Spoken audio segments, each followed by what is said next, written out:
Hello అండి. Welcome to my channel. నేను మీ పావని. అందరూ ఎలా ఉన్నారు? బాగున్నారా? ఆల్ ఆల్మోస్ట్ రెసిపీ చేసి 1 వీక్ అయిపోయిందండి. ఇవాళ మంచి రెసిపీతో వచ్చాను. రేపు సండే వచ్చేసింది. సో, తప్పకుండా ఈ రెసిపీ అనేది ట్రై చేసి కింద కామెంట్ సెక్షన్‌లో మెన్షన్ చేయండి. ఇక్కడ నేను 1 కేజీ చికెన్ తీసి నీట్‌గా వాష్ చేసి పక్కన పెట్టేసుకున్నాను.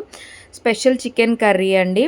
ఫస్ట్ ఇందులో కడాయి పెట్టేసుకొని దానిలో ధనియాలు, కొద్దిగా సాజీరా, నల్ల మిరియాలు, జీలకర్ర, ఇలాచి, అలాగే చెక్క, స్టార్ అనాస, ఇంకా లవంగాలు, కొద్దిగా బిర్యానీ ఆకు వేసుకోవాలండి. వేసుకొని లో ఫ్లేమ్లో పెట్టుకోవాలి. లో ఫ్లేమ్లో పెట్టుకొని వేయించుకుంటేనే స్పైసెస్ అనేది బాగా వేగుతాయి. అలాగే రెడ్ చిల్లీస్ ఇవన్నీ వేసి బాగా వేయించుకోవాలండి. స్టార్ ఫ్లవర్ కూడా యాడ్ చేయాలి. స్టార్ ఫ్లవర్ అనేది యాడ్ చేస్తే ఆ స్మెల్ అనేది చాలా బాగా వస్తుందండి. ఇప్పుడు అందులో ఒక 10 బాదం పలుకులు, కొద్దిగా జీలకర్ర, అలాగే కొద్దిగా ఒక స్పూన్ నువ్వులు వేసి బాగా వేయించుకోండి లో ఫ్లేమ్లో. ఇవన్నీ బాగా వేగిపోతాయి కదా. వేగిన తర్వాత స్టవ్ ఆఫ్ చేసి పక్కన పెట్టుకుందాం. చల్లగా అయిన తర్వాత వాటిని మిక్సీలో వేసి మెత్తగా పౌడర్ చేసేసుకోవాలండి.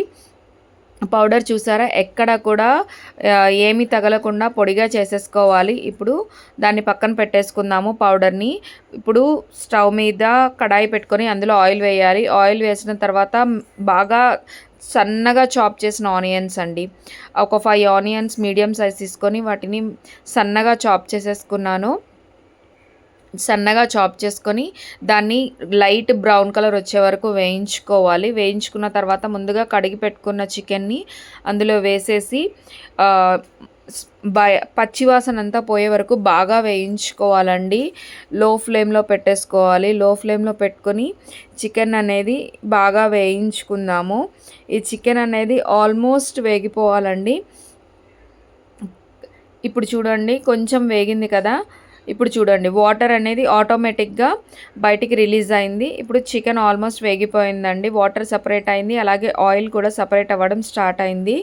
ఇప్పుడు మనము ఇందులో అల్లం ఎల్లిగడ్డ పేస్ట్ వేద్దాము. ఇప్పుడు అల్లం ఎల్లిగడ్డ పేస్ట్ వేసి పచ్చివాసన పోయే వరకు బాగా వేయించుకుందాము. బాగా వేగాలి. అల్లం ఎల్లిగడ్డ పేస్ట్ వేసి బాగా మిక్స్ చేసుకోండి. మిక్స్ చేసుకొని ఒక 2 to 3 మినిట్స్ బాగా వేగనిద్దాము.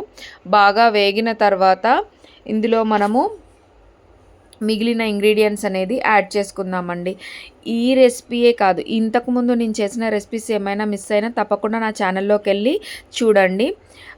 ఇప్పుడు ఇందులో మనము ఒక 5-6 పచ్చిమిరపకాయలు, కొద్దిగా కరివేపాకు వేసి బాగా మిక్స్ చేసుకోవాలి. ఇక్కడ మీరు పుదీనా, కొత్తిమీర యూజ్ చేయట్లేదు అని అంటే కొన్ని రెసిపీస్కి మనము పుదీనా, కొత్తిమీర యూజ్ చేస్తే బాగుంటుంది నాన్ వెజ్ రెసిపీస్కి. కొన్ని రెసిపీస్కి పచ్చిమిర్చి, కరివేపాకు యూజ్ చేస్తే బాగుంటుంది. తప్పకుండా ఈ రెసిపీ అనేది ఒకసారి ట్రై చేయండి. మీరే చెప్తారు కింద కామెంట్ సెక్షన్లో. అలాగే ఇక్కడ నేను 3 టమాటోల్ని సన్నగా చాప్ చేసుకొని చిన్నగా కట్ చేసి పెట్టుకున్నాను. అవి కూడా వేసి బాగా మగ్గే వరకు వేయించుకుందాము. ఇప్పుడు చూడండి ఇక్కడ ఆయిల్ అనేది సపరేట్ అవ్వడం స్టార్ట్ అయిపోయింది. ఇప్పుడు ఇందులో మనము రుచికి సరిపడా ఉప్పు, పసుపు, కారం వేసి మళ్ళొక్కసారి బాగా తిప్పుకుందామండి. బాగా మిక్స్ చేసుకోవాలి. కర్రీ అనేది నేను మొత్తం కర్రీ కూడా ఎక్కువ టైం పడుతుందండి. లో ఫ్లేమ్ టు మీడియం ఫ్లేమే పెట్టుకొని చేసుకుంటేనే బాగా వస్తుంది టేస్ట్ అనేది. హై ఫ్లేమ్లో పెడితే ఏంటంటే అడుగు పట్టేయడం కానీ మాడిపోవడం కానీ జరుగుతుంది.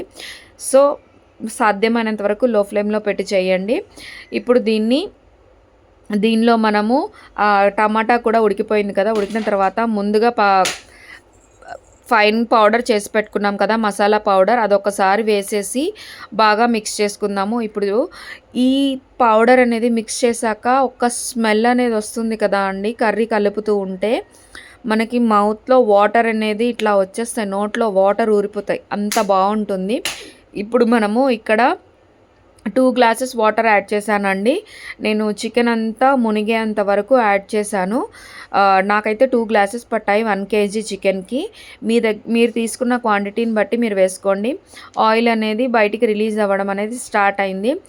కన్సిస్టెన్సీ అనేది కొంచెం థిక్గా వస్తే సరిపోతుంది. ఇప్పుడు చూసారు కదా కర్రీ అనేది దగ్గరకు అయిపోతుంది. ఇప్పుడు మనము ఒకసారి చికెన్ ఉడికిందా లేదా ఒకసారి చెక్ చేసుకుందాము. చికెన్ కాబట్టి త్వరగానే ఉడికిపోతుంది, బట్ చెక్ చేద్దాం. చికెన్ అనేది పర్ఫెక్ట్గా ఉడికిపోయిందండి. ఇప్పుడు మనము ఇందులో లాస్ట్గా కొత్తిమీర వేసి మరి ఒక 1 మినిట్ మగ్గనిద్దామండి. కొత్తిమీర ఫ్లేవర్ కూడా దానికొచ్చే వరకు. తర్వాత స్టవ్ ఆఫ్ చేసేసి వేడి వేడి రైస్‌లో కానీ, బిర్యానీలో కానీ, చపాతీ, పుల్కా, నాన్ ఎలాంటి దాని కాంబినేషన్‌తో తిన్నా బావుంటుంది. మీరు ఉత్తిగా తినేసినా కూడా చాలా టేస్టీగా ఉంటుంది. రెసిపీ నచ్చితే ఖచ్చితంగా నా ఛానల్‌ని లైక్, షేర్ అండ్ సబ్స్క్రైబ్ చేసుకోండి. Thank you.